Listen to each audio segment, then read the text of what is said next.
That the negatives are super yellow. The Noritsu scanner couldn't do anything about it. Let's see if I can get anything more out of them.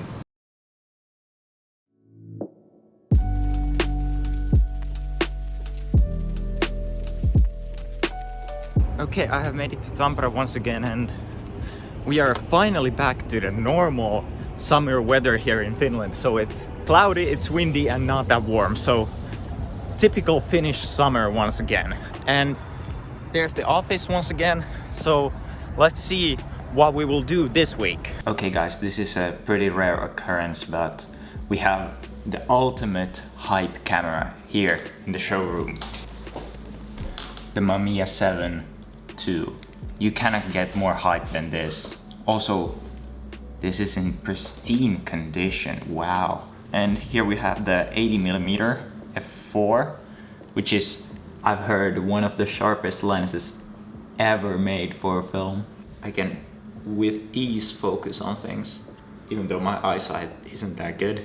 No wonder why people call this the perfect camera for medium format, because it truly feels like it. Like, it's 6x7, but it's so easy to carry around. Compare this to an RZ, well, of course they are made for clearly different use cases. The RZ is a full-on studio camera, as this is something you can actually walk around with. It might be worth the money. 2 years ago in Japan I got a gift. It's a YY Konica single-use camera that has a 17mm lens. It became famous because it has a selfie function. And about a month ago we were heading to the hospital to give birth, and the YY happened to be something I could grab and take photos in that whole procedure. And now I have a roll of photos here, but the problem is that the YY expired in 2007 and it's ISO 1600 film that has pulled out of the canister because it's YY and a single use. So it means that the negatives are super yellow, and the Noritsu scanner couldn't do anything about it. So let me see how many minutes it takes to use the Walleye setup to actually take the whole roll, and then let's see if I can get anything more out of them.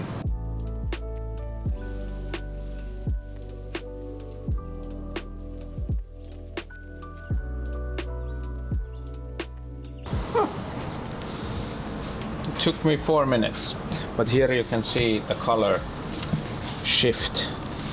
It's not a very natural color for film. Oh, there's color. There is color. I told you there's color. That's actually not too bad. I don't know why it's green on this side, but I think it's the last frame. It's the last frame, but it is YY, so it's the first frame. It's the first frame. I think from these, from the negatives that I looked, the ones that had the flash on, this one didn't. Yes. So they're probably the better ones. This one was just natural light in the evening. I can find the Noritsu scan of the same. Oh. So here is the Noritsu scan. Oh. Of the same shot. That's This Noritsu is basically, I mean, there's technically some color there, but as it was so underexposed, it just thought it was blue.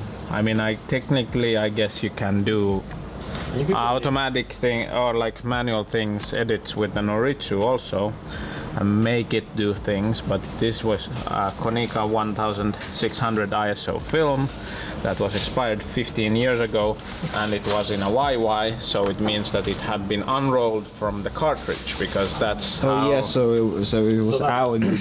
So the light leak here, for example, in the... So we're seeing the end or the start of the roll or the end of the roll coming out.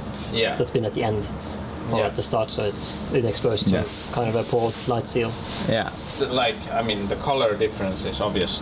Yes. Like, you could recover that. Yeah. And I mean, this one, if you turn it black and white and push things, you could still probably see my son's face if you want. Just the yellow base probably threw the automatics off. Yeah. It's very yellow. Okay, so you saw Juho with his Konica film that had a color that it shouldn't really have. For black and white film, sometimes you get a really clean base, and films like that are actually really cool. And one of those films is one that we have quite a lot here at Camera Store, and one that I really want to speak more of, and that's the Santa Rai films. I previously have made a review video of Santa Rai 1000 ISO film. You can go check it out there somewhere, maybe there. I really love the film because 1000 ISO is not that common anymore, and you get really nice clean results even if you stand develop it, for example. They have a new version that's 125 ISO, and I haven't checked it out yet. I will actually buy some this week and shoot it, and then you can see the results, and we'll see if Santa's summer film is as good as the winter version of the 1000 ISO. Okay, so what's up guys? I'm back, and now once again in my backyard. I'll bring you guys some updates. I finally got around to building a comprehensive Valois scanning setup at home. Okay, I forgot the lens.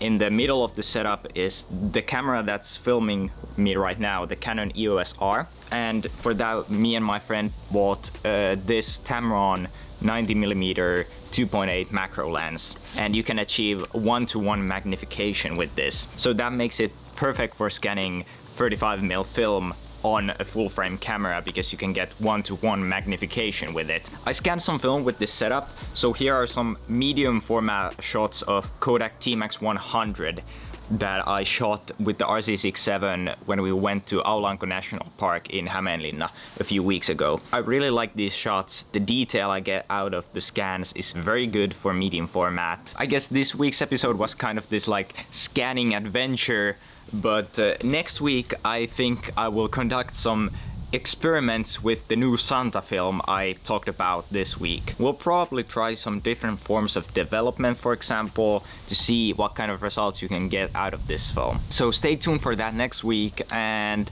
if you like this video, hit the like button down below and comment something cool, and also subscribe to the channel if you enjoy these kinds of videos and would like to see more. And I'll see you on next week's video.